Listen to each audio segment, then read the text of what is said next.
തൊഴിൽ ചെയ്യുന്ന ആളുകൾ, വിവിധ മേഖലയിൽ ജോലി നോക്കുന്ന ആളുകൾ, അവരുടെ ജീവിതത്തിൽ അനിവാര്യമായും അവർക്കുണ്ടാകേണ്ട നിലപാടുകളെക്കുറിച്ചാണ് നമുക്ക് ഇന്ന് ഇൻഷാ അല്ലാഹ് സംസാരിക്കാനുള്ളത്. 12 കാര്യങ്ങൾ നമുക്ക് പറയാനുണ്ട്. സമയത്തിനുള്ളിൽ നിന്നുകൊണ്ട് പറയാൻ ശ്രമിക്കാം.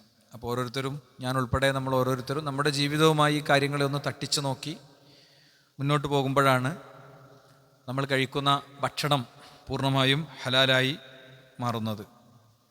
ഒന്ന് അൽ അമാന വസ്സുദ്ഖ്, അമാനത്തും സത്യസന്ധതയുമാണ്. ചെയ്യുന്ന തൊഴിലിനോട് പൂർണ്ണമായ അമാനത്ത്, അഥവാ എന്ത് കാര്യമാണോ തൊഴിലായി ഏൽപ്പിച്ചത് അത് 100% നിർവഹിക്കുന്നുണ്ട് എന്ന് ഉറപ്പുവരുത്തണം എന്നാണ്.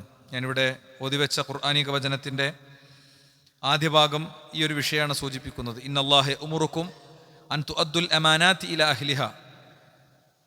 നിങ്ങളോട് അള്ളാഹു നിങ്ങൾ ആര് എന്ത് കാര്യം ഏൽപ്പിച്ചാലും ആ ഏൽപ്പിച്ച കാര്യം പൂർണ്ണമായും നിർവഹിക്കണം എന്ന് നിർദ്ദേശിച്ചിരിക്കുന്നു എന്ന് വിശുദ്ധ ഖുർആൻ നമ്മളോട് പ്രത്യേകം ഓർമ്മിപ്പിക്കുകയാണ്. മാത്രമല്ല, ഒരാൾ നമ്മളെ ഏൽപ്പിച്ച കാര്യം നിർവഹിക്കുക എന്ന് പറയുന്നത് അത് ആ ഉദ്ദേശിച്ച രൂപത്തിലും ഉദ്ദേശിച്ച രീതിയിലും നിർവഹിച്ച് പൂർത്തിയാക്കുക എന്ന് പറയുന്നത് നമ്മുടെ ഈമാനുമായി ബന്ധപ്പെട്ട കാര്യം കൂടിയാണ്. ലാ ഈമാന ലിമല്ല അമാനത്ത ലഹു. അമാനത്ത് നിർവഹിക്കാത്ത വ്യക്തിക്ക് അയാളുടെ ഈമാനിന് കുറവുണ്ട് എന്നാണ്, ഈമാനിൽ പ്രശ്നമുണ്ട് എന്നാണ്.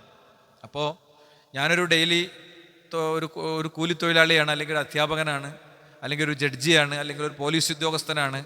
ഏത് തൊഴിൽ മേഖലയാകട്ടെ, ആ തൊഴിൽ മേഖല എന്നോട് ആവശ്യപ്പെടുന്ന, എൻ്റെ മേൽ അർപ്പിച്ച ഉത്തരവാദിത്തങ്ങൾ ഞാൻ നിർവഹിക്കുന്നത് എൻ്റെ ഈമാനുമായി ബന്ധപ്പെട്ടതാണ് എന്നാണ്. ഇമാം അഹ്മദ് റഹിമഹുല്ല ഉദ്ധരിച്ച, ഷെയ്ഖ് അൽബാനി റഹിമഹുല്ല സ്വഹീഹാക്കിയ ഹദീസാണത്. മാത്രമല്ല, അള്ളാഹുവിൻ്റെ റസൂൽ സല്ലല്ലാഹു അലൈഹി വസല്ലം തങ്ങളെ ഈ അമാനത്തുമായി ബന്ധപ്പെട്ട വചനങ്ങളെയൊക്കെ വിശദമായി പഠിച്ച ഒരാൾ എന്നുള്ള നിലക്ക് ഉമറുൽ ഖത്താബ് റളിയല്ലാഹു അൻഹുവിൻ്റെ വളരെ ശ്രദ്ധേയമായ ചില പ്രയോഗങ്ങളുണ്ട്. മൻ വഹറത് അമാനത്തുഹു, ഒരാളുടെ ഉത്തരവാദിത്ത നിർവഹണം കൃത്യമാണെങ്കിൽ, അതയാൾ പൂർത്തീകരിച്ചു പോകുന്നുണ്ടെങ്കിൽ, വഖവിയ്യത്തു മുറൂഅത്തുഹു, അവൻ്റെ പെരുമാറ്റവും സ്വഭാവവും മാന്യതയും ഒക്കെ ശരിയായ രീതിയിലാണെങ്കിൽ, ഹറുമത്ത് ഗീബത്തുഹു, പിന്നെ അവനെപ്പറ്റി ആളുകൾ അടക്കം പറയില്ല, ഗീബത്ത് പറയില്ല. അയാളുടെ അമാനത്ത് കൃത്യമായി നിർവഹിച്ചു പോവുകയാണെങ്കിൽ, ഏൽപ്പിച്ച ഉത്തരവാദിത്തം എന്താണോ അത് കൃത്യമായി നിർവഹിച്ചു പോവുകയാണ്. ഇത് അമാനത്ത് എന്ന് പറയുന്നത് ജോലി സ്ഥലത്തേക്ക് മാത്രം ബാധ്യതപ്പെട്ട ഒന്നുമല്ല. വാപ്പയാവുക എന്നുള്ളതൊരു അമാനത്താണ്, ഉമ്മയാവുക എന്നുള്ളതൊരു അമാനത്താണ്, ഭാര്യയാവുക, ഭർത്താവുക, ഇതൊക്കെ അമാനത്തുകളാണ്. നമ്മളെ ഏറ്റെടുത്ത ഉത്തരവാദിത്തങ്ങളാണ് ഇതൊക്കെ. ആ ഉത്തരവാദിത്തങ്ങളൊക്കെ മക്കൾക്ക്, മാതാപിതാക്കളോട്, പിന്നെ ബന്ധുക്കൾക്ക് പരസ്പരമുള്ള അമാനത്തുകൾ ഒക്കെ, ഇതൊരിക്കലും ജോലിയിലേക്ക് ചുരുക്കി പറയേണ്ടതില്ല. നമ്മളിപ്പം ജോലി സംബന്ധമായ കാര്യമാണ് പറയുന്നുള്ളതുകൊണ്ട് ആ ഒരു ടൈറ്റിലിൽ നിന്ന് സംസാരിക്കുന്നു മാത്രം. അപ്പം നമ്മളെ ഏൽപ്പിച്ച ഉത്തരവാദിത്തങ്ങൾ നിർവഹിക്കുകയും നമ്മുടെ സ്വഭാവം നന്നാവുകയും ചെയ്താൽ പിന്നെ നമ്മളെപ്പറ്റി നമ്മുടെ അസാന്നിധ്യത്തിൽ ആളുകൾ കുറ്റം പറയുന്ന സാഹചര്യം ഉണ്ടാവുകയില്ല എന്നാണ്. മാത്രമല്ല, ഉമർ ഇബ്നുൽ ഖത്താബ് റളിയല്ലാഹു അൻഹു ഒന്നുകൂടെ പറഞ്ഞു, ലാ യഗുറന്നകും മൻ ഖറഅൽ ഖുർആൻ. ഒരാൾ ഖുർആൻ ഓതുന്നത് കണ്ടിട്ട് നിങ്ങൾ വഞ്ചിതരാകുന്നും വേണ്ട. വലാകിൻ ഉൻദുറു മൻ യുഅദ്ദിൽ അമാന, അവൻ അമാനത്ത് നേരെ നിർവഹിക്കുന്നുണ്ടോ എന്ന് നോക്കിക്കളയും. അവൻ ഏൽപ്പിച്ച ഉത്തരവാദിത്തം അവൻ നിർവഹിക്കേണ്ട വിധം നിർവഹിക്കുന്നുണ്ടോ എന്ന് പരിശോധിക്കണം എന്നാണ്. മാത്രമല്ല, അതിൻ്റെ ഒരു വിശദാംശം എന്നുള്ളതിലേക്ക് അദ്ദേഹത്തിൽ നിന്ന് തന്നെ മറ്റൊരു രീതിയിൽ ഇത് റിപ്പോർട്ട് ചെയ്തിട്ടുണ്ട്. ഫലാ യഗുറന്നകും മൻ ഖറഅൽ ഖുർആൻ, ഒരാളിങ്ങനെ ഖുർആൻ ഓതി ഇരിക്കുന്നുണ്ട് എന്നുള്ളത് കണ്ടിട്ട് അയാൾ ഓക്കെയാണെന്ന് നിങ്ങൾ വിചാരിക്കേണ്ട. ഇന്നമാ ഹുവ കലാമുൻ യതകല്ലമു ബിഹി, അത് അള്ളാഹ് പറഞ്ഞ ചില വർത്താനങ്ങൾ അവനിങ്ങനെ പറയുന്നു എന്ന് മാത്രം. വലാകിൻ ഉൻദുറു മൻ യഅമലു ബിഹി, ആ ഓതുന്നതനുസരിച്ച്, ആ കേവലം പാരായണത്തിൻ്റെ അപ്പുറത്ത് അതിൻ്റെ ആശയം പഠിച്ച് മനസ്സിലാക്കി അവൻ ആ ആശയം ജീവിതത്തിൽ നടപ്പിലാക്കുന്നുണ്ടോ എന്നതാണ് ഇവിടുത്തെ അടിസ്ഥാന വിഷയം എന്നാണ്. അപ്പോൾ ഈ മേഖലയിൽ സാധാരണ വരുന്ന പിഴവുകൾ എന്താണ്? ജോലി കാര്യങ്ങളിൽ കള്ളം പറയാം, കള്ള റിപ്പോർട്ടുകൾ ഉണ്ടാക്കുക, റിപ്പോർട്ട് കേൾക്കും. ഓഡിറ്റ് റിപ്പോർട്ടിൽ പ്രശ്നങ്ങളൊക്കെ കണ്ടിട്ടുണ്ടാവും. എന്താണ്, അവിടെ സ്റ്റോക്ക് ഇല്ലയെന്ന് കണ്ടിട്ടുണ്ടാകും. പക്ഷേ നല്ല ഉഷാറായിട്ട് റിപ്പോർട്ട് എഴുതിയിട്ട് മുതലാളിക്ക് കൊടുക്കും, അല്ലേ? അതേപോലെ തന്നെ ഓഫീസിലെ സ്വത്തുകൾ ദുരുപയോഗം ചെയ്യുക, ആരും കാണാത്ത സാഹചര്യം വരുമ്പോൾ വിശ്വാസവഞ്ചന കാണിക്കുക. ഇതൊക്കെ ചില സ്ഥലത്ത് ഒരു ഒരു നാട്ടു നടപ്പായി മാറിയിട്ടുണ്ടാകും. അപ്പം നാട്ടു നടപ്പായി മാറുന്നതോടുകൂടെ അതൊക്കെ പറ്റും. അയാളും വാങ്ങുന്നുണ്ട്, ഇയാളും വാങ്ങുന്നുണ്ട്, ഇപ്പോൾ വാങ്ങാത്തതാരാണ്, ചെയ്യാത്തതാരാണ് എന്നുള്ളൊരു നിലക്ക് പോവുക എന്നുള്ളതാണ്. മാത്രമല്ല, ഈ കഴിഞ്ഞ ദിവസം ഒഡീഷയിൽ നിന്നൊരു റിപ്പോർട്ട് വന്നിട്ടുണ്ടായിരുന്നു. ഒരു നല്ല എക്സാമ്പിളാണ് അമാനത്തുമായി ബന്ധപ്പെട്ട വിഷയത്തിൽ പറയാൻ പറ്റിയ. ഒഡീഷയിലെ ഒരു സാധുവായ മനുഷ്യൻ, അയാളുടെ സഹോദരി മരിച്ചു. അപ്പോൾ സഹോദരിയുടെ അക്കൗണ്ടിൽ കുറച്ച് പൈസ ഉണ്ട്. ആ സഹോദരി നോമിനേറ്റ് ചെയ്ത ആളുകളൊക്കെ മരിച്ചു, ബാങ്കിൽ നോമിനേറ്റ് ചെയ്ത ആളുകളും മരിച്ചു. ഭൂമിയിൽ ആകെ ആ സഹോദരിയുടെ ആ സ്വത്ത് വാങ്ങാൻ അർഹതപ്പെട്ട വ്യക്തി ആര് മാത്രമേ ഉള്ളൂ? ഈ പറയുന്ന ഈ വല്ല മെല്ലിച്ച്, അയാളെ കണ്ടാൽ തന്നെ അറിയാം, വളരെ മെല്ലിച്ച് തളർന്ന അവശനായ, ഒരു ഒപ്പിടാൻ പോലും ശേഷിയില്ലാത്ത ഈ പാവാണ്. ഇദ്ദേഹം ഡെത്ത് സർട്ടിഫിക്കറ്റിന് വേണ്ടി കുറേ ഓഫീസ് കയറി, ലീഗൽ പേർപ്പസിന് വേണ്ടി പലയിടത്തും പോയി, ബാങ്കിലൊക്കെ ചെന്നു. അവസാനം രേഖ ഹാജരാക്കണം എന്ന് എല്ലായിടത്തും പറയും. നിങ്ങൾ ഡോക്യുമെന്റ് കൊണ്ടുവരും, അങ്ങനെയാണല്ലോ അല്ലേ? പ്രത്യേകിച്ച് ഉത്തരവാദിത്തപ്പെട്ട പോസ്റ്റിലൊക്കെ ഇരിക്കുന്ന ആളുകൾ അവർ സംസാരിക്കണ വാക്കുകൾ കൂടി ശ്രദ്ധിക്കേണ്ടതാണ്. നിങ്ങൾ അതിൻ്റെ ഡീറ്റെയിൽ ആയിട്ടുള്ള ഡോക്യുമെന്റ്സ് ഒക്കെ ആയിട്ട് വരും. ഈ മനുഷ്യന് ഈ ഡോക്യുമെന്റ് എന്നുള്ളതിൻ്റെ അർത്ഥം അറിയില്ല, ഡീറ്റെയിൽസ് എന്നുള്ളതിൻ്റെ അർത്ഥം അറിയുണ്ടാവില്ല. അപ്പം ചില സീറ്റിലൊക്കെ ഇരിക്കുന്ന ആളുകൾ കുറച്ച് നല്ലോണം ശ്രദ്ധിച്ചില്ലെങ്കിൽ മാസാമാസം വാങ്ങണത് അവർക്ക് ഹറാമാകും. തൻ്റെ മുന്നിൽ വരുന്ന ആളുടെ ഉയരത്തിനും നിലവാരത്തിനും അനുസരിച്ച്, പ്രത്യേകിച്ച് ഈ മനുഷ്യൻ്റെ ജീവിതം കിടക്കുന്ന ഫയലുകൾ കൈകാര്യം ചെയ്യണേ പഞ്ചായത്ത് ഓഫീസുകൾ, വില്ലേജ് ഓഫീസുകൾ, പെൻഷൻ പൈസ ഉണ്ടാകും. പെൻഷൻ പൈസ ഏതോ ഒരു ചങ്ങാതിൻ്റെ ഒരു ഒപ്പുമ്മ മുടങ്ങി കിടക്കേ കാരണം ഓൺ ടൂർ ലോക സഞ്ചാരത്തിലേക്കാണ് അവന്, മനസ്സിലായില്ലേ? ഒരു ടൂർ കഴിഞ്ഞ് അടുത്ത ടൂറിന് വേണം തിരക്കിലായിരിക്കും. അപ്പം നമ്മൾ വളരെ ശ്രദ്ധിക്കണം. അല്ലെങ്കിൽ റീഇംബേഴ്സ്മെൻറ്റിൻ്റെ എമൗണ്ട് അവസാനം ഈ മനുഷ്യന്, നിങ്ങളൊക്കെ വാർത്തകളിൽ വായിച്ചിട്ടുണ്ടാവുമെന്ന് ഞാൻ വിചാരിക്കണേ, അയാൾ എന്താ ചെയ്തറിയോ? അയാളുടെ സഹോദരിയുടെ കുഴിമാടം കബറിങ്ങട് തുറന്നിട്ട് അതിന് ബോഡി എടുത്തിട്ടാണ് ചെന്നു. അവൾ മരിച്ചിട്ടുണ്ടെന്നുള്ളതിൻ്റെ തെളിവായിട്ട്. അപ്പം എല്ലാവരും പാഞ്ഞു വന്നു. ഇത് പലപ്പോഴും സമൂഹത്തിൽ കാണുന്ന വളരെ തെറ്റായൊരു കാര്യമാണ്, മനസ്സിലായില്ലോ? തെറ്റായൊരു കാര്യമാണ്. ഇപ്പം നമ്മളൊക്കെ സ്കൂളിലെ ഓഫീസ് മുറിയിൽ ഞങ്ങൾ എടുക്കേണ്ട ഒരു നയമുണ്ട്. ആര് ഓഫീസിൽ കയറിയാലും 2-3 ആൾ അയാളെ അറ്റൻഡ് ചെയ്യണമെന്ന് ഞങ്ങൾ തീരുമാനം. 2-3 ആൾ, ഒരു പാരന്റ് വന്നാൽ, ഒരാൾ വന്നാൽ, എന്താവശ്യത്തിന് വന്നാലും, കച്ചവടത്തിന് വന്നാലോ എന്താ ഇരിക്കുന്നു പറയാത്തൊരു രൂപം ഉണ്ടായിക്കൂടാന്നുള്ളതാണ്. അതൊക്കെ നമ്മളെ ജോലിയോട് കാണിക്കേണ്ട കൂറാണ്. അത് നമ്മൾ എവിടെ വന്നാലും, നമ്മളിപ്പോൾ ഒരു പ്രൈവറ്റ് ഇൻസ്റ്റിറ്റ്യൂഷൻ നടത്തുകയാണെങ്കിലും അവിടെ സേവനത്തിന് വരികയാണ്, അവിടെ ഇതൊക്കെ ബാധകമാണ്. അപ്പോഴേ അമാനത്ത് നിർവഹിക്കപ്പെട്ടു എന്നുള്ളതാവുള്ളൂ. രണ്ടാമത്തെ കാര്യം, ചെയ്യുന്ന കാര്യം ആത്മാർത്ഥമായും കൃത്യമായും ചെയ്യുക എന്നുള്ളതാണ്. കാര്യങ്ങളൊക്കെ പല നിലക്കും ചെയ്യാൻ പറ്റൂല. ഈ ചുമര് തേക്കാൻ ഏൽപ്പിച്ചു കഴിഞ്ഞാൽ ഇത് 10 ടൈപ്പിൽ തേക്കാം. ചില ആളുകൾ ആ കിട്ടണ പൈസയുടെ ലാഭം മാത്രം നോക്കുക, ആ കിട്ടണ പൈസയിലെ ലാഭം മാത്രം നോക്കിയിട്ടാണ് ചെയ്യുക. പൈസയുടെ ലാഭത്തിൻ്റെ അപ്പുറത്ത് പൈസയിൽ ബർക്കത്ത് എന്ന് പറഞ്ഞൊരു സാധനമുണ്ട്. കിട്ടണ എമൗണ്ടിൻ്റെ വലുപ്പമല്ല, കിട്ടണ എമൗണ്ടിൽ പടച്ചോൻ നിക്ഷേപിച്ചിട്ടുള്ള ബർക്കത്തുണ്ട്. അത് പടച്ചോന് മാത്രമേ തരാൻ പറ്റുള്ളൂ, പടച്ചോന് മാത്രം. ഞാനൊരു ചെറിയ സ്റ്റോറി വായിച്ചു ഇന്ന്. ഒരു സഹോദരി പച്ചക്കറി വാങ്ങിയിട്ട്, ഇത് കഥയാണ്, ഉള്ള സംഗതിയല്ല, ഗുണപാഠ കഥയാണ്. പച്ചക്കറി വാങ്ങിയിട്ട് വീട്ടിൽ ചെന്നപ്പോൾ അതിൽ ഒരു കുമ്പളങ്ങ കിടക്കുന്നുണ്ട്, അത് ബില്ലിലില്ല. അപ്പം അതിൻ്റെ പൈസയും കൊണ്ട് ഈ പച്ചക്കറി കടക്കാരൻ്റെ അടുത്ത് ചെന്നപ്പോൾ അയാൾ ചോദിച്ചു, അതെന്തേ? അത് സാരല്ല, എന്ന്, ചെറിയൊരു കുമ്പളങ്ങല്ലേ. അപ്പോൾ അവർ പറഞ്ഞു, എൻ്റെ ഭർത്താവ് മരിച്ചുപോയി, മൂപ്പര് പറഞ്ഞിട്ടുണ്ട് ആരാൻ്റെ അതൊന്നും നമ്മൾ അവരോട് പെർമിഷൻ ഇല്ലാതെ എടുക്കരുത്. അപ്പോൾ ഈ കച്ചവടക്കാരൻ ഇങ്ങനെ ആലോചിച്ചു, എന്ത്, ഞാൻ സാധനം ഹോൾസെയിലിൽ നിന്ന് എടുക്കുന്നിടത്തുനിന്ന് കൃത്യമായിട്ട് ഞാൻ ആ പൈസയും കാര്യമൊന്നും കൊടുക്കലില്ലല്ലോ. അയാൾ നേരെ അവിടെ പോയിട്ട് മൂപ്പരോട് പറഞ്ഞു, ഇങ്ങനെ എൻ്റെ അടുത്ത് കുറച്ച് പ്രശ്നങ്ങളുണ്ട്, നിങ്ങൾ അതൊന്ന് റെഡിയാക്കി തരണം, ഞാൻ ആ കണക്കുകളൊക്കെ ഒന്ന് ശരിയാക്കി തരണം, എനിക്ക് കുറച്ച്, ഞങ്ങൾ കുറച്ച് പറ്റിച്ചിട്ടുണ്ട്, തുറന്നു പറഞ്ഞു. അപ്പം ഈ മുതലാളി ഭയങ്കര അന്തം വിട്ട് അയാളിങ്ങനെ ആലോചിച്ചു, ഒരു ചെറുപ്പക്കാരൻ എൻ്റെ അടുത്ത് ഒരു 5 ലക്ഷം റുപ്യ തന്ന് അയാൾ പെട്ടെന്ന് മരണപ്പെട്ടു പോയിരുന്നല്ലോ. ആ മരണപ്പെട്ടു പോയ ആളുടെ കുടുംബത്തിന് അത് അറിയില്ല, ഞാൻ ഇന്നേ വരെ ലാഭമൊന്നും കൊടുത്തിട്ടില്ല. അയാൾ നേരെ അന്വേഷിച്ച് എന്നത് എങ്ങട്ടാ? ഈ കഥയിലെ തിരുത്തലിൻ്റെ ഉടമയായ ഈ കഥാപാത്രത്തിൻ്റെ അടുത്തേക്കാണ്, ഈ വിധവയായ സ്ത്രീൻ്റെ അടുത്തേക്കാണെന്നാണ്. ഈ കുട്ടികളെ പോസിറ്റീവ് പഠിപ്പിക്കാൻ വേണ്ടി പുറത്തുവിടുന്ന കഥകളാണ്. പക്ഷെ അതിലൊക്കെ നമുക്ക് പാടുണ്ട്. നമ്മളൊരു കാര്യം ഹലാലായിട്ട് ചെയ്താൽ പടച്ചോൻ അതിനിങ്ങനെ തിരിഞ്ഞു മറിഞ്ഞ് നമുക്ക് അതിൻ്റെ ഒരു ബർക്കത്ത് തന്നിട്ടുണ്ടാവും, മനസ്സിലായില്ലേ? ഒരു ഹറാമിനെ സൂക്ഷിച്ച് 1 റുപ്യ നമ്മൾ വേണ്ടാന്ന് വെച്ച് കഴിഞ്ഞാൽ പടച്ചോൻ അത് ഇരട്ടിയാക്കി തന്നിട്ടുണ്ടാവും. ചിലപ്പോൾ നമുക്കത് ബോധ്യപ്പെടും, ചിലപ്പോൾ അത് ബോധ്യപ്പെടില്ല, അത്രേ ഉള്ളൂ. അപ്പം അതുകൊണ്ട് കേവല ലാഭത്തിന് വേണ്ടിയുള്ള തരികിടകൾ ഒരിക്കലും ചെയ്യാൻ പാടില്ല. മാത്രമല്ല, ജോലി സ്ഥലത്ത് നിർവഹിക്കേണ്ട ദൗത്യം കൃത്യമായി നിർവഹിക്കുക. വഖുൽ ഇഅ്മലൂ ഫസയറല്ലാഹു അമലക്കും വറസൂലുഹു. പിന്നെ നിങ്ങൾ ചെയ്യണതൊക്കെ അല്ലാഹു സുബ്ഹാനഹു വതആല കാണുന്നുണ്ട്. പടച്ചോൻ ഒരു CCTV കാണുന്നില്ലെങ്കിലും അല്ലാഹു സുബ്ഹാനഹു വതആല കാണുന്നുണ്ട് എന്നാണ്. മാത്രമല്ല, ആരാധനകളാകട്ടെ, അനുഷ്ഠാനങ്ങളാകട്ടെ, നമ്മൾ നിർവഹിക്കുന്ന ജോലിയും അനുബന്ധങ്ങളും ആകട്ടെ, എന്താണെങ്കിലും ആ ചെയ്യുന്ന കാര്യങ്ങളെക്കുറിച്ചൊക്കെ അല്ലാഹുവിൻ്റെ റസൂൽ പഠിപ്പിച്ചൊരു അസ്ലുണ്ട്. ഇത് വല്ലാത്തൊരു അസ്ല. ഇന്നല്ലാഹ യുഹിബ്ബു ഇദാ അമില അഹദുക്കും അമലൻ അൻ യുത്ഖിനഹു. എന്താണ്? നിങ്ങളൊരു ജോലി ചെയ്യുമ്പോൾ അത് കൃത്യമായി ചെയ്യുക, അത് അള്ളാഹുവിന് ഇഷ്ടപ്പെടും, അല്ലേ? അല്ലാഹു സുബ്ഹാനഹു വതആല എന്താ പറഞ്ഞത്? അയ്യുക്കും അഹ്സനു അമല എന്നാണ്. നിങ്ങൾ എന്തിനാ അല്ലാഹു പഠിച്ചത്? ലിയബ്ലുവക്കും അയ്യുക്കും അഹ്സനു അമല. നിങ്ങളിൽ ആരാണ് ശരിയായ അമല് ചെയ്യുന്നത് നോക്കാൻ വേണ്ടിയാണ് എന്നാണ്. നിങ്ങളിൽ ആരാണ് അമല് ചെയ്യുന്നതെന്ന് നോക്കാൻ വേണ്ടി അല്ല നിങ്ങൾ അള്ളാഹു പഠിച്ചത്. പിന്നെ അഹ്സനായിട്ട് ഏറ്റവും ശരിയായ രൂപത്തിൽ ആരാണ് അമല് ചെയ്യുന്നത്? ഇടക്ക് ഈ വിഷയം ഞാൻ എപ്പോഴും പറഞ്ഞു പോയിട്ടുണ്ട്, ഒന്നുകൂടി ഓർമ്മയാക്കണം. ഖബർ കുത്തുമ്പോൾ അള്ളാഹുവിൻ്റെ റസൂൽ പറഞ്ഞു, നിങ്ങൾ ഖബർ വൃത്തിക്ക് കുത്തണം, പെർഫെക്റ്റ് ആയിട്ട് കുത്തണം. അതുകൊണ്ടാണ് ഖബർ ഇട്ടില്ല നിങ്ങൾ അതിൻ്റെ ആ ചതുരോതൊക്കെ പക്ക കീപ്പ് ചെയ്ത് കുത്തും. നിങ്ങൾ കഫൻ ചെയ്യുമ്പോൾ അഹ്സനുൽ കഫൻ പുടവ നിങ്ങൾ വൃത്തിക്ക് കഫൻ ചെയ്യണം. നിങ്ങൾ വൃത്തിക്ക് കഫൻ ചെയ്യണം. അറുക്കുമ്പോൾ നിങ്ങൾ അറിവ് മര്യാദയ്ക്ക് ആക്കണം. ഒന്നിനെ കാണിക്കാൻ മറ്റേനെ അറക്കല്ല. അതിപ്പോൾ എന്തായിട്ടൊക്കെ ബുദ്ധിയൊന്നുമില്ലല്ലോ. വെള്ളം കൊടുക്കാതെ അങ്ങോട്ട് തള്ളിയിട്ട് അവിടെ കൊമ്പും ചുള്ളിയൊക്കെ ഉണ്ട്, അതിൻ്റെ മേലെ കൂടെയാണ് തള്ളിയിട്ട്. ഇനിയിപ്പോൾ അറിവിലേക്കാണ് നമ്മൾ വരുന്നത് അല്ലേ. അവിടെയൊക്കെ ഇസ്ലാം അഹ്സനാണ് പഠിപ്പിച്ചത്, എല്ലാം പെർഫെക്റ്റ് ആയിട്ട്. നമുക്കൊരു സ്റ്റഡി ടേബിൾ ഉണ്ടെങ്കിൽ ആ സ്റ്റഡി ടേബിൾ വൃത്തിയായിട്ട് കൊണ്ടെടുക്കണം. നമുക്ക് ഒരു വസ്ത്രം ഉണ്ടെങ്കിൽ ആ വസ്ത്രം ഏറ്റവും അഹ്സനായിട്ട് അയ്യുത്തീനഹു അതിന് ഏറ്റവും സൂക്ഷ്മമായിട്ട് കൊണ്ടെടുക്കണം. നമുക്കൊരു മുടിയും താടിയൊക്കെ ഉണ്ടെങ്കിൽ അത് വൃത്തിക്ക് കൊണ്ടെടുക്കണം. നമ്മളുടെ ഒരു വാഹനം ഉണ്ടെങ്കിൽ അത് വൃത്തിക്ക്, അത് ഏറ്റവും പെർഫെക്റ്റ് ആയിട്ട് കൊണ്ടു നടക്കാൻ നമ്മളെ സംബന്ധിച്ചിടത്തോളം അതിനൊക്കെ കൂലിയുണ്ട്. ഇത് ആദത്തുകളൊക്കെ ഇബാദത്തുകളാകുന്നതാണ്. ഈ പറഞ്ഞ പോയിന്റ് നല്ലോണം കേട്ടോളി. ആദത്തുകളൊക്കെ ഇബാദത്തുകളാകും. എങ്ങനെ? നിയ്യത്തുണ്ട്. ആദത്തുകൾ ഇബാദത്താകും. ഒരാളിങ്ങനെ നടക്കാൻ പോകുമ്പോൾ അയാളൊരു തലക്കന്ന് ഇങ്ങനെ ലൈറ്റ് ഓഫ് ആക്കി പോരും. തെരുവ് വിളക്കുണ്ട് വിചാരിക്കുക, ഇപ്പോൾ ഒറ്റ സ്വിച്ചും ഓഫ് ആയിക്കോളൂ, അല്ലെങ്കിൽ ഓട്ടോമാറ്റിക്കലി ഓഫ് ആയിക്കോളൂ. ഞാനൊരു ഉദാഹരണം മനസ്സിലാൻ വേണ്ടി പറഞ്ഞാണ്. അയാളത് ഒക്കെ പോകും. അയാൾക്കത് ഇബാദത്താണ്. കാരണം അയാളൊരു പുണ്യയിൽ പ്രതീക്ഷിക്കുന്നുണ്ട്. ഖുറാനിലെ ഹദീസിൽ നോക്കിയാൽ വിളക്ക് കെടുത്തിയാലുള്ള കൂലിയൊന്നും കാണൂല. പക്ഷേ ദുർവ്യയം ചെയ്യപ്പെടുന്നതിൽ നിന്ന് കാര്യങ്ങൾ സംരക്ഷിച്ച് ഒന്ന് നീ അറേഞ്ച് ചെയ്തിരുന്നു കൊടുക്കി. ഒന്നും കയറി ഇരുന്നെടുത്താൽ മതി, നമുക്ക് സൊഫ് പിന്നെ ശരിയാക്കാം. ആ ബാഗ് ഒന്ന് മുന്നോട്ട് കയറി ഇരുന്നോളൂ നല്ലോണം. ഇനി വരുന്ന ആളുകൾക്ക് ഇങ്ങനെ അവിടെ തപ്പണ്ടാത്തൊരവസ്ഥ ഉണ്ടാക്കി. എവിടെയും സീറ്റ് ഒഴിവൊന്നുമില്ല കേട്ടോ.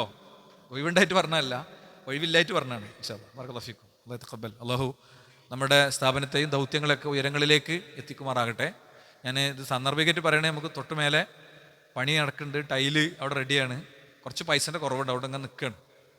ഒരു 5-6 ലക്ഷം റുപ്യ ആവശ്യമുണ്ട് അതിലേക്ക്. ടൈലിൻ്റെ ഇവിടെ കൊണ്ടുവന്ന് വെച്ചിട്ടുണ്ട്.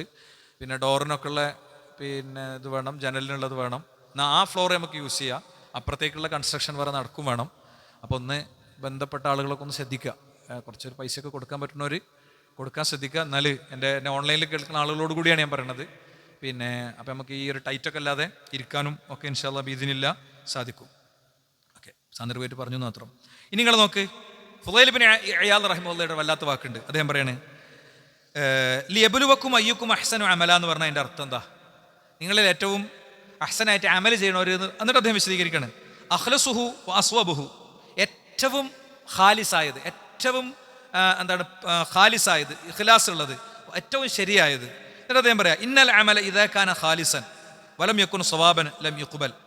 ഒരു അമലിൽ അത് ഇഖ്ലാസ് ഉണ്ട്, അതിൽ ആത്മാർത്ഥത ഉണ്ട്, പക്ഷേ അതെന്തല്ല, ശരിയായ രൂപത്തിലല്ല. അതുകൊണ്ട് അത് അള്ളാഹു സ്വീകരിക്കൂല. ഒരാളിങ്ങനെ നിന്നിട്ട് ഒരു 8 മണി മുതൽ 9 മണി വരെ ഇങ്ങനെ നിസ്കരിച്ച ഒരു പ്രത്യേക നിസ്കാരം, അയാൾക്ക് എന്തെങ്കിലും കിട്ടുമോ? കിട്ടൂല. കാരണം എന്താ? അത് അങ്ങനെ ഒരു നിസ്കാരം നിർദ്ദേശിക്കപ്പെട്ടിട്ടില്ല. അയാൾക്ക് ഇഖ്ലാസ് കുറേ ഉണ്ടായതുകൊണ്ട് കാര്യമില്ല. ഒരാളിങ്ങനെ വാപ്പ മരിച്ചു ഒറ്റയ്ക്ക് ഇരുന്നിട്ട് 70,000 ദിക്റല്ലാണ്. അത് മൂപ്പർക്കോ വാപ്പാക്കോ ഉപകരിക്കൂല. എന്താ കാരണം? അങ്ങനെ ഒന്നും ഇസ്ലാം പഠിപ്പിച്ചിട്ടില്ല. ഇസ്ലാം ദിക്റുകൾ ഇഷ്ടം പോലെ പഠിപ്പിച്ചിട്ടുണ്ട്. 10,000-കണക്കിന് ദിക്റുണ്ട്. ഇടി മിന്നുമ്പോൾ, കാറ്റ് വരുമ്പോൾ, ദുർബലനായ മനുഷ്യനെ കാണുമ്പോൾ, ദുരന്ത വാർത്ത കാണുമ്പോൾ, അങ്ങാടിക്ക് ഇറങ്ങുമ്പോൾ, കയറ്റം കയറുമ്പോൾ, ഇറക്കിറങ്ങുമ്പോൾ, ഓരോ ശ്വാസത്തിലും ദിക്റുണ്ട്. അതൊക്കെ സ്വവാബാണ്, അത് ഉള്ളതാണ്, അത് ചെല്ലിയ കൂലി കിട്ടും അല്ലേ. ഇനി വൈദാക്കാന സ്വവാബൻ വലം യകുൻ ഖാലിസൻ ലിഖ്ബൽ, ഒരു കാര്യം ഉള്ളതാണ്, പക്ഷേ അയാളത് എന്താണ് പിന്നെ ഇഖ്ലാസോട് കൂടി അല്ല ചെയ്യണത്, അയാൾക്കും കൂലി കിട്ടൂല. ഒരാൾ ഹജ്ജിന് പോവുക, ഹജ്ജ് ഉള്ളതല്ലേ, പക്ഷേ അയാളൊരു ടൂർ മോഡലാണ് പോണത്. ആ മറ്റേ എന്താ പറയുക, സെൽഫി ക്യാമറ ഒക്കെ എടുത്ത് ഭയങ്കര സംഭവമായി മൂപ്പര് യൂട്യൂബിൽ എന്ത് ചെയ്യണം, കുറച്ച് വ്യൂസിന് ഉണ്ടാക്കണം എന്നൊക്കെ വിചാരിച്ചിട്ടാണ്. ഇവിടുന്ന് അതുവരെ നടന്ന് അതിൻ്റെ ഒരു പബ്ലിസിറ്റി ഒക്കെ കിട്ടി, അതുകൊണ്ട് പിന്നെ ജീവിക്കണം എന്ന് വിചാരിച്ചിട്ടാണ് വരുന്നതെങ്കിൽ അതും അള്ളാഹു സുബ്ഹാനഹു തആലയുടെ സ്വീകാര്യമല്ല. എപ്പോഴാണ് ഹത്താ യകുന ഖാലിസൻ സ്വവാബ, ഹൃദയത്തിൽ ഇഖ്ലാസ് വേണം, തഖ്വ വേണം. അങ്ങനെ കരഞ്ഞ് സുജൂദിൽ കടന്ന് പ്രാർത്ഥിച്ച് നിസ്കരിക്കണം. പക്ഷേ ഇസ്ലാം പഠിപ്പിക്കാത്ത ഒന്നാണെങ്കിൽ അത് പഠിച്ചു കൊടുക്കൂല. അയാൾക്ക് ഇഖ്ലാസ് മാത്രം ഉണ്ടായതുകൊണ്ട് കാര്യമില്ല, അത് ഇസ്ലാമിൽ ഉള്ളതും കൂടി ആകണം. ഇസ്ലാമിൽ ഉള്ളതായതുകൊണ്ട് കൊടുക്കൂല, അയാൾക്ക് ഇഖ്ലാസ് വേണം. അയാളുടെ ചിന്തയിൽ മുഴുവൻ അള്ളയും സംഗതിയൊക്കെ വേണം. വേറെ ഏതോ ലോകത്ത് മനസ്സ് പാഞ്ഞിട്ട് ഇവിടെ നിസ്കരിച്ചാൽ അത് കിട്ടൂല എന്നാണ്. ഇനി മൂന്നാമത്തെ കാര്യത്തിലേക്ക് നമുക്ക് കുറച്ച് വേഗത്തിൽ എല്ലാ പോയിന്റും ഒന്ന് പറയണം. മൂന്നാമത്തെ കാര്യത്തിലേക്ക് പോകാം. അൽ ഇജ്തിഹാദു വന്നഷാത്ത് എന്നാണ്. നമ്മളൊരു ജോലി ഏറ്റെടുത്ത് അത് ഉന്മേഷത്തോടെ ചെയ്യണം. ആർക്കെങ്കിലും വേണ്ടി ഇങ്ങനെ ഒപ്പിച്ച് കുറേ നേരം ഇങ്ങനെ നിൽക്കും, പിന്നെ കുറേ നേരം റെസ്റ്റ് ചെയ്യും അല്ലേ. നമുക്ക് അങ്ങനെ റെസ്റ്റ് ചെയ്യണമെങ്കിൽ എനിക്ക് ഇങ്ങനെയൊക്കെ ശാരീരിക വിഷമമുള്ളതുകൊണ്ട് ഒരു 1/4 മണിക്കൂർ കഴിഞ്ഞ് ഞാൻ 5 മിനിറ്റ് റെസ്റ്റ് ചെയ്യും. ആ സമയം കൂടി ഞാൻ എന്ത് ചെയ്യും, 4 മണി എന്നുള്ളത് 4:30 വരെ ഞാൻ പണിയെടുക്കും എന്ന് പറയണം. എനിക്കിങ്ങനെ ചെറിയ വിഷമമുണ്ട്, മുമ്പത്തെ പോലെയല്ല, വയസ്സായില്ലേ എന്ന് പറഞ്ഞാൽ ആരും നിരാകരിക്കൂല. ആരും നിരാകരിക്കൂല. അപ്പം അത് പ്രധാനമാണ്. അല്ലാഹുമ്മ ഇന്നി അഊദു ബിക മിനൽ അജ്സി വൽ കസൽ. ഇതൊരു വലിയ സംഗതിയാണ് കേട്ടോ. അതായത് രാവിലെയും വൈകുന്നേരം ചൊല്ലാനുള്ള ദിക്റിൽ അള്ളാഹു ഉൾപ്പെടുത്തിയതാണ് ഈ 2 പോയിന്റ്. അള്ളാഹുവിൻ്റെ റസൂൽ എന്നും ചൊല്ലിയതാണ് ഈ 2 പോയിന്റ്. നമ്മൾ എത്രത്തോളം അതിൽ ശ്രദ്ധിക്കുന്നു എന്നുള്ളത് വളരെ ഗൗരവപൂർവ്വം ചിന്തിക്കേണ്ടതാണ്. എന്താ? അല്ലാഹുമ്മ ഇന്നി അഊദു ബിക മിനൽ അജ്സി വൽ കസൽ. പടച്ചോനെ, ഞാൻ നിന്നോട് അശക്തിയിൽ നിന്നും അതുപോലെ തന്നെ മടിയിൽ നിന്നും അലസതയിൽ നിന്നും ഞാൻ നിന്നോട് രക്ഷ ചോദിക്കുന്നു എന്നാണ്. ചെയ്യാ പിന്നെ ആക്കാം, അത് നാളെ നോക്കാം, അത് മറ്റന്നാൾ നോക്കാം എന്നിങ്ങനെ ചിന്തിക്കുക. എന്നിട്ട് ഒന്നും ചെയ്യാതാകുക. എന്നിട്ട് അവസാനം അവിടെ പോയിട്ട് ചെയ്യേണ്ട ഡേറ്റും കഴിഞ്ഞിട്ട് 11th അവറും കഴിഞ്ഞിട്ട് പിന്നെ അതിന് അധികം പൈസ, അധികം അധ്വാനം, അധികം ഓട്ടം, അധികം ചാട്ടം. വെറും 20 സ്പീഡ് പോകേണ്ട വണ്ടി 150 സ്പീഡിൽ ഓടിച്ച് ആകെ ബഹളം ഉണ്ടാക്കി, അങ്ങനെ കുറേ സാധനം പെരയിൽ മറന്നിട്ട് ഇങ്ങനെ. ഇത് പൊതുവേ മനുഷ്യൻ്റെ ഒരു പ്രശ്നമാണ്, പൊതുവേ മനുഷ്യന്മാർക്കിടയിലുള്ളൊരു പ്രശ്നമാണ്. അപ്പം അങ്ങനെ അത് ശ്രദ്ധിക്കുക. പിന്നെ അജിസ്, നമുക്ക് ചെയ്യാൻ കഴിയാതാകുക, ആഗ്രഹമുണ്ട് പക്ഷേ കഴിയാതാകുക, അങ്ങനത്തെ അവസ്ഥയും അതിൽ ശ്രദ്ധിക്കണം എന്നാണ്.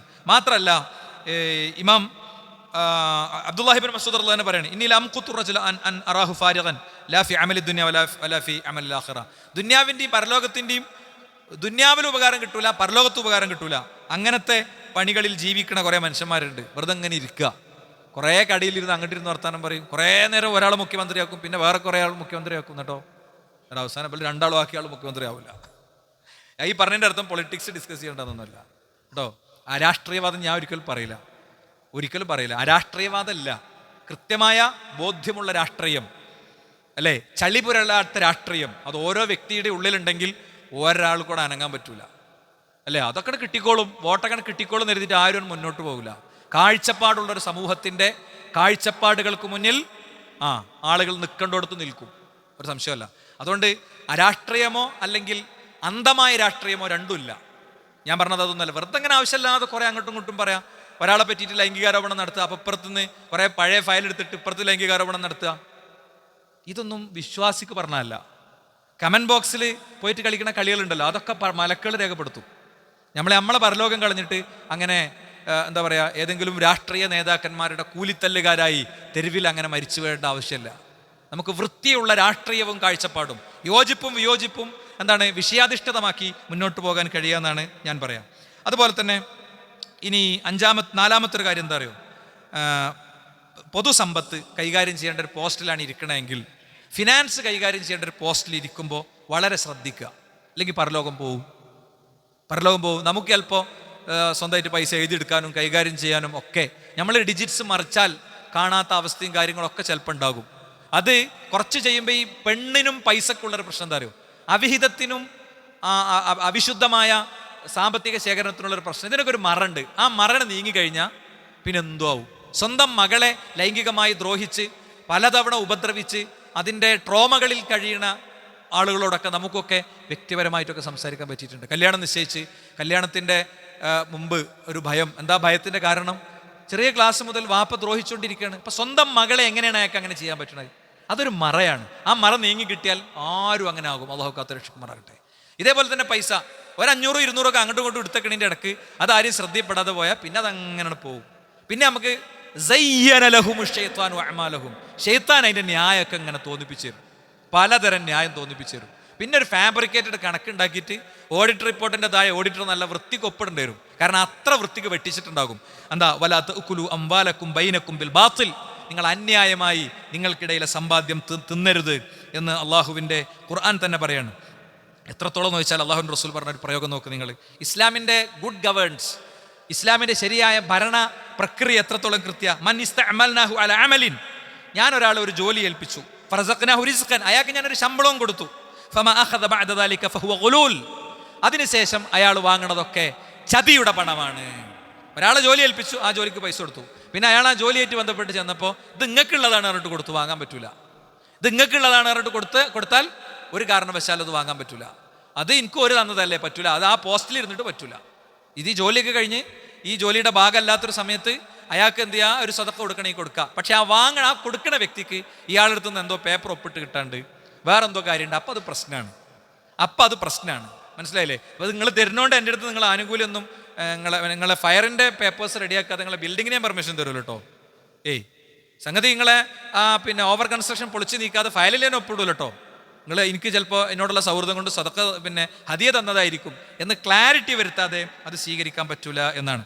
ഇസ്ലാമിക സമൂഹത്തിലെ മഹാവ്യക്തികളെ നോക്കുക. അതായത് പറഞ്ഞ ഇസ്ലാമിന്റെ ഗുഡ് ഗവേൺസ് എന്ന് പറഞ്ഞത്. ഉമർ ബിൻ അബ്ദുൽ അസീസ് റഹിമഹുല്ലാ ഇദാ കാന ഫി ഉമൂരിൽ മുസ്ലിമീൻ, മുസ്ലിങ്ങളെ കാര്യങ്ങൾ ചർച്ച ചെയ്യുന്ന ഒരു സ്ഥലമാണെങ്കിൽ ഔഖദ സിറാജ മിൻ ബൈത്തുൽ മാൽ, പൊതുസമ്പത്തിൽ നിന്നുള്ള വിളക്ക് അദ്ദേഹം കത്തിക്കും. എന്നിട്ടോ ഫൈദാ ഫറഗ മിൻ ഉമൂരിഹിം അത്ഫഅഹു, പിന്നെ ആ മുസ്ലിങ്ങളുമായിട്ട് ബന്ധപ്പെട്ട എന്തെങ്കിലും വിഷയം ചർച്ച ചെയ്ത് കഴിഞ്ഞാൽ അത് കെടുത്തു. എന്നിട്ട് ഇരുട്ടത്തിരിക്കും. ഇനി പറഞ്ഞോളിയാറ് സ്വന്തം കാര്യം. അഥവാ അദ്ദേഹത്തിന്റെ വീട്ടിലൊരു വിളക്ക് കത്തിക്കാനുള്ള എണ്ണ ഉണ്ടായിരുന്നില്ല. അപ്പോൾ അതാണ് പൊതുസമ്പത്ത്. നമ്മൾ ചിലപ്പോൾ ട്രസ്റ്റുകളുടെ, നമ്മൾ ചിലപ്പോൾ കമ്മിറ്റികളുടെ ഒക്കെ ഭാഗമായിരിക്കും. കമ്മിറ്റിയുടെ ഭാഗമായിട്ട് ഒരു യാത്ര പോകുമ്പോൾ നമുക്ക് 5000 റുപ്യക്കും ഭക്ഷണം കഴിക്കാം, 500 റുപ്യക്കും ഭക്ഷണം കഴിക്കാം. വളരെ ശ്രദ്ധിച്ചു വേണം ചെയ്യാൻ. പ്രത്യേകിച്ച് ചാരിറ്റി അനുബന്ധ കാര്യങ്ങളിലൊക്കെ ഇടപെടുമ്പോൾ. നാട്ടിലെന്ത് എന്നുള്ളതല്ല, നമുക്ക് വേഗം ഓർമ്മ വരണം ഉമർ ബിൻ അബ്ദുൽ അസീസ് റഹിമഹുല്ലനെ വീണ്ടും വായിക്കാൻ. ഉമർ ബിൻ അബ്ദുൽ അസീസ് റഹിമഹുല്ല ഇദാ കാന ഫി ഉമൂരിൽ മുസ്ലിമീൻ, മുസ്ലിങ്ങളുടെ കാര്യത്തിൽ അദ്ദേഹം ഇടപെടുകയാണെങ്കിൽ ഔഖദ സിറാജം മിൻ ബൈത്തുൽ മാൽ, അദ്ദേഹം ബൈത്തുൽ മാലിൽ നിന്നുള്ള, മുസ്ലിങ്ങളുടെ ട്രഷറിയിൽ നിന്നുള്ള, ഖജനാവിൽ നിന്നുള്ള പൈസ കൊണ്ട് ആ വിളക്ക് എന്ത് ചെയ്യും? കത്തിക്കും കേട്ടോ. ഇനി അത് കഴിഞ്ഞാൽ ഫൈദാ ഫറഗ മിൻ ഉമൂരിഹിം അത്ഫഅഹു, അത് കഴിഞ്ഞാൽ അദ്ദേഹം അത് കെടുത്തുന്നാണ്. അപ്പോൾ നമ്മൾ പെട്രോളിൻ്റെ പൈസ ഒക്കെ എടുക്കുമ്പോൾ വളരെ ശ്രദ്ധിച്ച് വേണം എടുക്കാൻ. പെട്രോളിൻ്റെ പൈസ എടുക്കുമ്പോൾ നമുക്ക് 200 റുപ്യ ആയിട്ടുണ്ടെങ്കിൽ 200 റുപ്യ 50 പൈസ നമ്മൾ എടുക്കണ്ട, നമുക്ക് 199 ആക്കിയിട്ട് എഴുതാം. ബാക്കി നമ്മൾ ഒക്കെ സ്വതക്കയാക്കിയിട്ട് കൂട്ടാം. അത് രാഷ്ട്രീയ പാർട്ടികളിലാണെങ്കിൽ എവിടെയാണെങ്കിലും, രാഷ്ട്രീയ പാർട്ടിയിലൊക്കെ പൊതുവേ അങ്ങനെയാണ്. പൊതുവേ അങ്ങനെ ആയിക്കോട്ടെ, നമുക്ക് ഷഹാദത്ത് ചൊല്ലി അഷ്ഹദു അല്ലാ ഇലാഹ ഇല്ലല്ലാഹ് ചൊല്ലിയിട്ട് മരിച്ചിട്ട് ഖബർ പോയി കിടക്കണം. ഒരു ഇങ്ങനെ ഉണ്ടാക്കിയതുകൊണ്ടൊന്നും സുഹൃത്തുക്കളെ ഒന്നും ഉണ്ടാവില്ല. നിങ്ങൾ ഇവിടുത്തെ മഹാധനികന്മാരെടുത്തോളി, കോർപ്പറേറ്റുകൾ എടുത്തോളി, വെറുതെ എടുത്തോളി. ഇവിടുത്തെ ചരിത്രത്തിലെ കോർപ്പറേറ്റുകൾ എടുത്ത് പരിശോധിച്ചോളി. ചരിത്രത്തിലെ ഏറ്റവും വലിയ ധനികന്മാരായി ലോകം നമ്പർ എണ്ണിയവർ, തെരുവിൽ തണ്ടിയതിൻ്റെ ഡോക്യുമെന്റ്സ് നിങ്ങൾക്ക് കിട്ടും.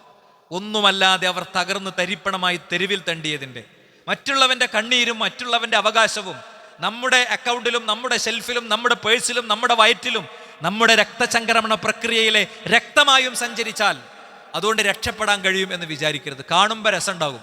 ഇനി വലിയ കൊട്ടാരങ്ങൾ പണിതിട്ടുണ്ടാകും, AC ഉണ്ടാകും, പക്ഷേ അവിടെ കിടന്ന ഉറക്കം വരൂല. ഉറങ്ങണമെങ്കിൽ ഗുളിക കുടിക്കേണ്ടി വരും. മനസ്സിലായില്ലേ? തലച്ചോറിൻ്റെ ഉള്ളിൽ പടച്ചോൻ കൊണ്ടിട്ട് പരീക്ഷണത്തിൻ്റെ ഫയലിടും, ബേജാറുകൾ കൊണ്ടുവന്നിട്ടിടും. അയാൾക്ക് ഒരിക്കലും ഉറങ്ങാൻ പറ്റൂല. അതുകൊണ്ട് ആ ഒരു കാര്യം നമ്മൾ ശ്രദ്ധിക്കേണ്ടതാണ്. ഓഫീസ് സാധനങ്ങൾ സ്വകാര്യമായി ഉപയോഗിക്കുക, തട്ടിപ്പ് നടത്തുക, പിന്നെ ക്ലെയിമുകൾ, വ്യത്യസ്തമായ ക്ലെയിമുകൾ കൊടുക്കുക, ഇതൊക്കെ വളരെ ശ്രദ്ധിച്ച് ചെയ്യേണ്ട കാര്യമാണ്. നമ്മളവിടെ ക്യാഷിലിരിക്കുമ്പോൾ നമ്മൾ കുടുംബക്കാർ വരുമ്പോൾ നേരെ അതിൻ്റെ നെറ്റ് എമൗണ്ട് മാത്രം എടുക്കുക, എന്നിട്ട് എന്ത് ചെയ്യുക, ലാഭം കട്ട് ചെയ്തിട്ട് വിടുക. നമുക്ക് അങ്ങനെ മുതലാളി പെർമിഷൻ തന്നിട്ടുണ്ടെങ്കിലും ഒക്കെ ഒരു പ്രശ്നമല്ല, ഇല്ലെങ്കിൽ പറ്റൂല. അയാൾക്ക് നഷ്ടമൊന്നും വരില്ലെന്ന്, അത് അയാളതാണ്, നമ്മളയാളെ പണിക്കാരനാണ്. ഒരു കാരണവശാലും ചെയ്യാൻ പാടില്ല. നമ്മൾ ശ്രദ്ധിക്കുക. അല്ലെങ്കിൽ അവിടെ എന്താണ്, ടെക്സ്റ്റൈൽസ് ആണ്, അവിടെ ഒഴിവാക്കിയ കുറച്ച് സാധനമാണ്, സെക്കൻഡ് മാർക്കറ്റ് സാധനമാണ്, അത് നമ്മൾ കൊണ്ടുപോയി കൊടുക്കുക. അയാളെ പെർമിഷൻ അല്ലാതെ കൊണ്ടുപോയാൽ അതിന് മോഷണം എന്നാണ് പറയാം. ഇസ്ലാമിൻ്റെ ഭാഷയിൽ അതിന് മോഷണം എന്നാണ് പറയാം. ഇനി 6ാമത്തെ കാര്യം എന്താ അറിയോ? രഹസ്യങ്ങൾ സൂക്ഷിക്കലാണ്. കത്മാനുൽ അസ്റാർ അൽ അമൽ, തൊഴിലിൻ്റെ രഹസ്യങ്ങൾ സൂക്ഷിക്കുക. വല്ലദീനഹും ലി അമാനാത്തിഹിം വഅഹ്ദിഹിം റാഊൻ, വിശ്വാസിയുടെ സ്വഭാവം പറഞ്ഞെടുത്ത് ഖുർആൻ പറയാണ്. എന്താ? എല്ലാ കരാറുകളും എല്ലാം പാലിക്കുന്നവരായിരിക്കുന്നതാണ്. അപ്പോൾ അയാൾക്ക് കുറച്ച് പർച്ചേസിലുള്ള കുറച്ച് സ്വകാര്യതകൾ ഉണ്ടാകും. അയാൾ ഉണ്ടാക്കണ ഈ വസ്തുവിൻ്റെ കൂട്ട്, ഇന്ന സാധനങ്ങൾ കൂട്ടി, അത് അയാളുടെ ഒരു സ്വകാര്യതയായിരിക്കും. അത് അയാൾ ഏൽപ്പിച്ചതാണ്, അത് അയാൾ അങ്ങനെ തന്നെ എടുക്കണം, അല്ലേ? എനിക്കറിയണ ഒരു സംഭവം ഞാൻ പറയാം. ഇവിടുന്ന് അയാൾ വളരെ ദരിദ്രനായ മനുഷ്യനെ, 3-4 പെങ്ങന്മാരൊക്കെ ഉള്ള മനുഷ്യനെ കൊണ്ടുപോയിട്ട് ഗൾഫിൽ തൻ്റെ സ്ഥാപനത്തിൽ ജോലി എടുത്തു. 10-20 വർഷം ഒന്നിച്ച് ജോലി ചെയ്തു. അപ്പോൾ അയാളുടെ അടുത്ത് ശൈത്താൻ വന്നിട്ട് പറഞ്ഞു, നീ എന്നും ഇങ്ങനെ ജീവനക്കാരനായ മതിയോ? ഈ ബിസിനസ് ഇപ്പോൾ എനിക്ക് അറിയാലോ. അയാളിങ്ങനെ കുറച്ച് പൈസ ഇതിൽ നിന്ന് ഇങ്ങനെ പതുക്കെ വലിച്ചിട്ടൊരു എമൗണ്ട് ഉണ്ടാക്കിയിട്ട് മുന്നോട്ട് പോവുകയാണ്. തൊട്ട് മുന്നിൽ വേറൊരു കട റൂമിൻ്റെ പണി ഇങ്ങനെ നടക്കുന്നുണ്ട്. ഇയാളൊന്നും ഇങ്ങനെ ഇത് പാരതാന്ന് ഇങ്ങനെ വിചാരിക്കും. ഒരു ദിവസം ഇയാൾ പറഞ്ഞു, ഈ പണിക്കാരൻ പറഞ്ഞു, ഇയാളുടെ കൂടെ പർച്ചേസ് മാനേജറായിട്ട് നിന്ന ആൾ പറഞ്ഞു, അടുത്ത മാസം മുതൽ ഞാൻ അവിടെ ഷോപ്പ് തുടങ്ങുകയാണ്. ഭയങ്കര സമ്പന്നൻ, കോടീശ്വരൻ, അയാളൊന്നും അല്ലാതായി മാറി. പക്ഷേ അയാളൊരു വാക്കുകൊണ്ടോ ഒരു നോക്കുകൊണ്ടോ ഒന്നും ഇയാളൊന്നും ചെയ്തില്ല. അയാൾക്ക് മക്കളൊക്കെ ഉണ്ട്, അവരൊക്കെ സമ്പന്നരാണ്, അവരൊക്കെ ഉഷാറാണ്. ഓരോട് കാര്യങ്ങളൊക്കെ നോക്കാൻ പറഞ്ഞു. അയാൾ പതുക്കെ 2ാമത് തുടങ്ങി. അങ്ങനെ 3 ഇരട്ടി ഉയരത്തിലേക്ക് അയാൾ എത്തി. 3 ഇരട്ടി ഉയരത്തിലേക്ക്. ഇങ്ങനത്തെ ചതിയൊക്കെ ചിലപ്പോൾ ചില ആളുകൾ ഉപദേശിക്കും. ഇയാളുടെ പെരുമാറ്റമൊക്കെ കുറച്ച് മോശമാണെങ്കിൽ, ഇങ്ങനെ അവൻ്റെ ആട്ടും തുപ്പും കേട്ടുന്നോ, അനക്കെന്താ തുടങ്ങിക്കൂടെ? ഒരു പ്രശ്നമല്ല, നമുക്ക് തുടങ്ങണേനെ. തുടങ്ങുമ്പോൾ നമ്മളതിൻ്റെ സംഗതിയൊക്കെ ക്ലോസ് ചെയ്ത്, അയാളായി വർഷങ്ങൾ കൊണ്ട് ഉണ്ടാക്കിയെടുത്ത ക്ലൈൻറ്റുകളെ നമ്മൾ എടുക്കലല്ല. മനസ്സിലായില്ലേ? അത് ചതിയാണ്, നമ്മൾ ഏൽപ്പിച്ച ഉത്തരവാദിത്തമാണ്. അത് എന്താണ്, നമുക്ക് മത്സരം സൃഷ്ടിച്ച് അവർ നമ്മുടെ അടുത്തേക്ക് സെൽഫായിട്ട് വരികയാണെങ്കിൽ അത് വേറെ കാര്യം. അപ്പോൾ ഇത്തരം കാര്യങ്ങളൊക്കെ നമ്മൾ ശ്രദ്ധിച്ച് വേണം പോകാൻ. അസീറുഖ്, ഓരോ രഹസ്യവും നിന്റെ കയ്യിലുള്ള ബന്ധനസ്ഥനാണ്. നീ പൂട്ടിയിട്ട ആളാണ് ഓരോ രഹസ്യവും. പക്ഷേ നീ രഹസ്യം പുറത്തേക്ക് വിട്ടാൽ പിന്നെ ആ രഹസ്യത്തിൻ്റെ ബന്ധനസ്ഥനായി നീ മാറുന്നതാണ്. വലിയ അർത്ഥമുള്ളൊരു വാക്കാണ്. ഒരാളുടെ സ്വകാര്യം നമ്മൾ വേറൊരാളിലേക്ക്, ഒരു വിഷയത്തിൻ്റെ സ്വകാര്യം വേറൊരാളിലേക്ക് കൊടുക്കുമ്പോൾ രഹസ്യമെന്ന രഹസ്യം നമ്മളെ കൽബിൻ്റെ ഉള്ളിലാണ്. ആർക്കെങ്കിലും കുത്തി തുറന്നെടുക്കാൻ പറ്റുമോ? ഇല്ല, നമ്മളെ കൽബിൻ്റെ ഉള്ളിലാണ്. അയാളുടെ പാസ്വേഡ് നമ്മളെ കൽബിൻ്റെ ഉള്ളിലാണ്. നമ്മളത് നേരെ ഒരാൾക്ക് കൊടുത്തു, പിന്നെ പിന്നെ പാസ്വേഡ് നമ്മളെ ബന്ധനസ്ഥനാക്കി കൊടുക്കും. അയാൾ പറയും ആ പാസ്വേഡ് എന്നത് നീയാണെന്ന് ഞാൻ പറയും, മര്യാദക്ക് ഒപ്പിടാന്നല്ലേ. പിന്നെ നമ്മൾ ഇവൻ്റെ അടിമേറ്റ് മാറുകയാണ് ചെയ്യുക. അപ്പോൾ ഇങ്ങനത്തെ വലിയ തത്വങ്ങളുണ്ട്. ആ തത്വങ്ങളെ നമുക്ക് കൃത്യമായി കൊണ്ടുപോകാൻ പറ്റണം. ഓഫീസ് രഹസ്യങ്ങൾ പുറത്തുവിടുക, അതേപോലെ തന്നെ ഗോസിപ്പുകൾ പ്രചരിപ്പിക്കുക, കോൺഫിഡൻഷ്യലായിട്ടുള്ള സ്വകാര്യതയിൽ മാത്രം കൈകാര്യം ചെയ്യേണ്ട കാര്യങ്ങളൊക്കെ പബ്ലിക്കാക്കുക. ഇതൊന്നും ഒരിക്കലും ഒരു തൊഴിലിടത്തിൽ ഒരു വ്യക്തി ചെയ്യാൻ പാടില്ലാത്ത കാര്യങ്ങളാണ് എന്ന് തന്നെ നമ്മൾ പറഞ്ഞു പോകണം. ബാറക്കല്ലാഹു ഫീക്കും ജമിയാൻ.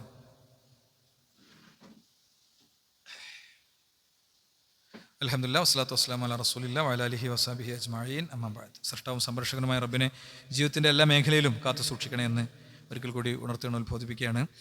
മറ്റൊന്ന് അതിക്രമങ്ങളും അന്യായങ്ങളും പക്ഷാപാതവും അഴിമതിയും ഒക്കെയാണ്. ഇന്നല്ലാഹു യഅ്മുറു ബിൽ അദ്ൽ, അല്ലാഹു നീതിയാണ് കൽപ്പിച്ചിട്ടുള്ളത്. ലഅനല്ലാഹു അർറാശി വൽ മുർത്തശി, കൈക്കൂലി കൊടുക്കണവനെയും വാങ്ങണവനെയും അല്ലാഹു ശപിച്ചിരിക്കുന്നു എന്നാണ്. മാത്രമല്ല, ഒരാളെ ഇപ്പോൾ ഉമർ ബിൻ ഖത്താബ് റളിയല്ലാഹുവിൻ്റെ കാലത്ത് ഒരു ഗവർണറുടെ മകൻ ഒരു ഖിബിത്തിയെ അടിച്ചു. അപ്പോൾ ആ ഖിബിത്തി പറഞ്ഞാൽ ഈജിപ്തിലുള്ള ഫിർഔനിൻ്റെ വർഗത്തിൽപ്പെട്ട ആളുകളാണ് ഖിബിത്തികൾ എന്ന് പറയുന്നത്. അപ്പോൾ അടിച്ചപ്പോൾ അയാൾ ഉമർ ബിൻ ഖത്താബ് റളിയല്ലാഹുവിന് പരാതി കൊടുത്തു. ഗവർണർക്ക് പരാതി കൊടുത്തില്ല, ഗവർണറുടെ മോനായതുകൊണ്ട് നീതി നിർവഹണം നടത്തുമെന്ന് വെച്ചിട്ട് ഗവർണറെയും വിളിപ്പിച്ചു, മകനെയും വിളിപ്പിച്ചു. വിചാരണയിൽ മകൻ കുറ്റം സമ്മതിച്ചപ്പോൾ എന്താ ചെയ്തറിയോ? ഈ ചെറുപ്പക്കാരൻ്റെ കയ്യിൽ വടി കൊടുത്തിട്ട് പറഞ്ഞു അടിക്കാൻ. ഗവർണറുടെ സാന്നിധ്യത്തിൽ മകനെ അടിക്കാൻ പറഞ്ഞു. എന്നിട്ട് അദ്ദേഹം പറഞ്ഞൊരു വാചകമുണ്ട്, മനിസ്തഅബത്തും മന്നാസബഖദ് വലത്തുഹും ഉമ്മഹാത്തുഹും അഹറാറ. ഉമ്മമാർ സ്വതന്ത്രരായി പെറ്റ് പ്രസവിച്ച് പുറത്ത് വിട്ട കുഞ്ഞുങ്ങളെ അടിമകളാക്കാൻ ആരാണ് നിങ്ങൾക്ക് അവകാശം തന്നതെന്നാണ്. അതുകൊണ്ട് നമ്മളുടെ അധികാരവും ശക്തിയും കാര്യമൊക്കെ ഉപയോഗിച്ചിട്ട് ആളുകളെ ദ്രോഹിക്കുന്ന പരിപാടി നമ്മൾ ശ്രദ്ധിക്കണം. നമുക്ക് ഇപ്പോഴൊരു പരിപാടിയാണ്, വേഗം എന്ത് ചെയ്യുക, എന്തെങ്കിലും പോക്സോ കേസിൽ കൊടുക്കുക, വേഗം പോക്സോ കേസിൽ കൊടുക്കുക. ഒന്നുമില്ല, ഏതെങ്കിലും ഒരു കുട്ടിനെ കൊണ്ട് ഒരു വാചകം പറയിപ്പിച്ചാൽ മതി, അയാളെ ആയുസ് കഴിഞ്ഞില്ലേ. ഈ ജാതി പരിപാടിയായിട്ടൊക്കെ നടക്കണോനെ ദുന്യാവെന്ന് അനുഭവിക്കുക. കണ്ടോളി, ദുന്യാവെന്ന് കിട്ടും കേട്ടോ. മദ്ലൂമിന്റെ പ്രാർത്ഥനയ്ക്ക് ആകാശത്തുനിന്ന് അള്ളാഹു എന്ത് ചെയ്യുന്നറിയോ? ശിക്ഷ ഇറക്കും. ഒരു സംശയമല്ല. നിങ്ങൾക്ക് അറിയണം, വല്ല കേസും വല്ലൊരു അരുണോലുണ്ടേ പറഞ്ഞോളി കേട്ടോ. ആരറിയോ? നിങ്ങൾക്ക് ആരറിയോ? മറ്റേ ഹജ്ജാജ് ബിൻ യൂസുഫ് ആരറിയോ? ഹജ്ജാജ് ബിൻ യൂസുഫ് എന്ന് പറഞ്ഞാൽ ആ കാലഘട്ടത്തിൽ ഏറ്റവും വലിയ, ഏറ്റവും കരുത്തനായ ഭരണാധികാരിയായിരുന്നു. സഅദ് ബിൻ മുസൈബ് ചെന്നിട്ട് അദ്ദേഹത്തോട് പറഞ്ഞു, നിങ്ങളെ മനുഷ്യന്മാരെ ചോരോണ്ട് കളിച്ച ആളാണ്, പടച്ചോങ്ങളെ വിടൂല. അദ്ദേഹത്തെയും കൊന്നു. പിന്നെ അയാൾ ജീവിച്ച 40 ദിവസം കൊട്ടാരമട്ടുപ്പാവിൽ എന്നാൽ ആർത്ത് വിളിക്കായിരുന്നു എന്നാണ് സഅദിന്റെ പ്രാർത്ഥനയ്ക്ക് കയറ്റുന്നത്. ഒരു ഭ്രാന്തനായിട്ട് അയാൾ ആളുകളുടെ മുന്നിൽ അപമാനിതനായിട്ടുള്ള മരിച്ചു വീണു എന്നാണ്. അതുകൊണ്ട് വേഗം കേസും കെണിയും പണിയും കൊടുക്കലാണ് ആൾക്കാർ, അല്ലേ? വേഗം കേസ് കൊടുത്തിട്ട് സ്വീപ്പാക്കുക, എന്നിട്ട് ഓനൊന്ന് അടക്കട്ടെ തീരുമാനിക്കും. ഇതൊക്കെ തിരിച്ച് നമ്മുടെ അടുത്തേക്ക് തിരിച്ചു വരുന്നത് നമ്മൾ നന്നായി ആലോചിക്കണം എന്നാണ് ഓർമ്മപ്പെടുത്താറുള്ളത്. 8ാമത്തെ കാര്യം നല്ല ബന്ധമാണ്. നല്ല ബന്ധവും നല്ല പെരുമാറ്റവും. ഞാൻ ആ വിഷയം പോയിന്റ് വിശദീകരിക്കണില്ല, സമയം പരിഗണിച്ച്. അതുപോലെ തന്നെ ഗീബത്തും നമീമത്തും ഒഴിവാക്കുക. സ്റ്റാഫിനിടയിൽ ഇങ്ങനെ അങ്ങോട്ടും ഇങ്ങോട്ടും ഇങ്ങനെ പറഞ്ഞുണ്ടാക്കി വെറുതെ ഫിത്തന ഉണ്ടാക്കുന്ന പരിപാടികൾ ഒഴിവാക്കുക. അതുപോലെ തന്നെ നല്ല ഉപദേശങ്ങൾ കൊടുക്കുക, നസീഹത്തുകൾ കൊടുക്കുക. സ്വന്തം കഴിവിനെ വികസിപ്പിക്കാൻ ശ്രമിക്കുക. ഒരു പോസ്റ്റ് കയറി ആ പോസ്റ്റിൽ തന്നെ അങ്ങനെ നിൽക്കല്ല. സ്വന്തം കഴിവിനെ വികസിപ്പിച്ച് മുകളിലേക്ക് പോകാനും ഒക്കെയുള്ള പരിശ്രമങ്ങൾ ഉണ്ടാവുക, കരാറ് പാലിക്കുക. അങ്ങനത്തെ കാര്യങ്ങളൊക്കെ നമ്മൾ ശ്രദ്ധിച്ചും സൂക്ഷിച്ചും വേണം മുന്നോട്ട് പോകാൻ എന്ന് ഓർമ്മിപ്പിക്കണം.